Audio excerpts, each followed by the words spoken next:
युवा कल्याण एवं उच्च शिक्षा मंत्री जीतू पटवारी ने भाजपा से भोपाल लोकसभा सीट प्रत्याशी साध्वी प्रज्ञा सिंह ठाकुर को लेकर कहा कि भोपाल लोकसभा सीट पर दो विचारों की लड़ाई है, एक शांति चाहता है और दूसरा कुछ और।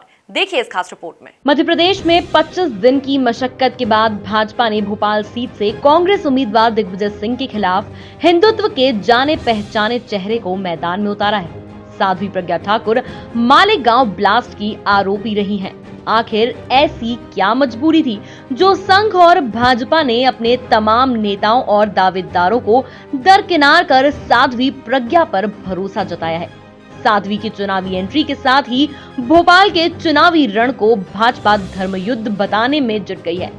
वहीं दूसरी तरफ कमलनाथ सरकार के तेज तर्रार कैबिनेट मंत्री जीतू पटवारी ने भी इस धर्म युद्ध में आहुति देने में देर नहीं की और भाजपा को अपने ही अंदाज में आईना दिखाया। भोपाल में लोकतंत्र की का महाअभियान पूरे देश में चालू हुआ है और मैं समझता हूँ लोकतंत्र का एक महायज्ञ में सब आहुति देने को तैयार है। आज भोपाल में साध्वी प्रज्ञा जी को भारतीय जनता पार्टी ने अपना प्रत्याशी बनाया। भारतीय जनता पार्टी वोट इस नाम के मांगे कि नरेंद्र मोदी जी की 5 साल सरकार थी, इस नाम के मांगे कि हम 15 साल से सरकार में थे मध्य प्रदेश की, इसमें भोपाल का ये हमने विकास किया, या इस नाम पे मांगे कि हमारे जो सांसद थे इससे पहले के उन्होंने ये काम किया। भारतीय जनता पार्टी वोट मांगना चाहती है, मैं समझता हूँ नफरत के, घृणा के और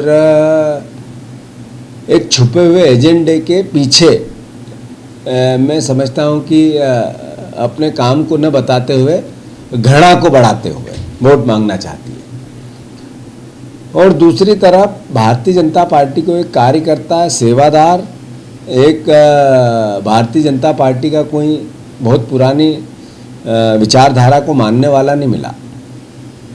नफरत बांटना, संघर्ष करना ऐसा प्रत्याशी जिससे उसके काम का आधार न बने, बंटवारे का आधार बने। मैं समझता हूं कि यही अपने आप में इस बात का घोतक है कि बीजेपी का हारने के लक्षण दिखते हैं पूरे प्रदेश में।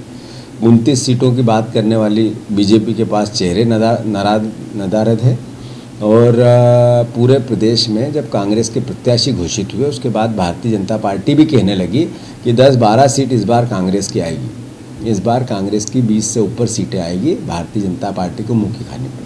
दिग्विजय सिंह कांग्रेस के वह खिलाड़ी हैं जो गीली पिच पर भी बेधड़क उतरकर फ्रंट फुट पर खेलना जानते हैं, जिसमें खिलाड़ी कई बार कैच आउट हो जाते हैं तो कई बार क्लीन बोल्ड, लेकिन आगे बढ़कर खेलना उनकी फितरत में शुमार है।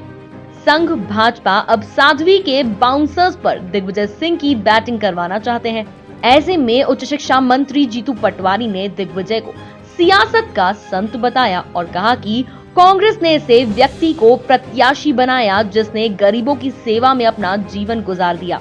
भोपाल की जनता समझदार है, भोपाल की जनता पढ़ी लिखी है। भोपाल में अधिकारी कर्मचारी ज़्यादातर बहुत बड़ी संख्या में निवास करते हैं।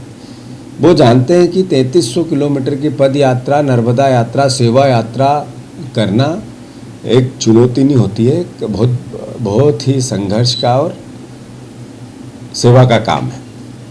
एक राजनीति में पूरा जीवन देने वाला व्यक्ति जिसने कई हजारों लोगों के जीवन बनाया, हजारों लोगों के परिवार को बसाया, उसकी सहयोग किया, नौकरियां लगवाई और प्रदेश के विकास के लिए जैसा बना दिन दुखी की सेवा की।